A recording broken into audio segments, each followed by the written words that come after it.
একটা হাদিসে আছে বেশিরভাগ মেয়ে জাহান্নামের যাওয়ার অন্যতম কারণ হচ্ছে তারা স্বামীর সাথে কুফুরি করে। কি করে? মানে সারা জীবন স্বামী ভালোবেসে যায়, ভরণ পোষণ দিয়ে যায়, সব চাহিদা পূরণ করে যায়, একদিন দেখবেন কথা কাটাকাটি হয়েছে, ওই দিন বলে বসবে যে তোমার কাছে আমি কিচ্ছু পাই নাই সারা জীবন। এই যে কুফুরি, এই কারণে তারা জাহান্নামে যেতে পারে বেশি। আল্লাহ হেফাজত করুন। আমি আরেকটা কারণ হচ্ছে যে বেপর্দা। আপনাকে 4টা মূলনীতি ফলো করতে হবে।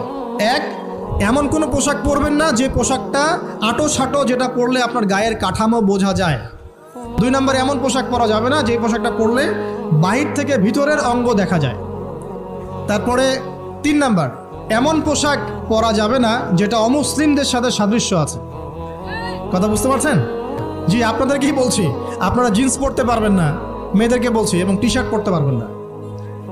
আপনারা ওই যে যা ইচ্ছা তাই ড্রেস পরে বলবেন যে 1000 বছরের সভ্যতা সংস্কৃতি, এসব বাজে কথা চলবে না এখানে। এটা 1000 বছরে কোনোদিনও আমাদের দাদা নানিরা এগুলা কখনো পরে নাই। পড়ছে? আপনার দাদি কখনো ওইরকম পরছিল শাড়ি?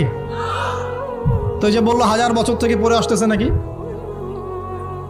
সুবহানাল্লাহ। তো এখানে বিষয়টা হচ্ছে পুরুষ মেয়ের পোশাক পরতে পারবে না, মেয়ে পুরুষের পোশাক পড়তে পারবে না। আমি খুব সংক্ষিপ্ত করে আপনাকে কোরআন সুন্নাহ থেকে 4টা মূলনীতি বলে দিলাম। এই 4টা মূলনীতি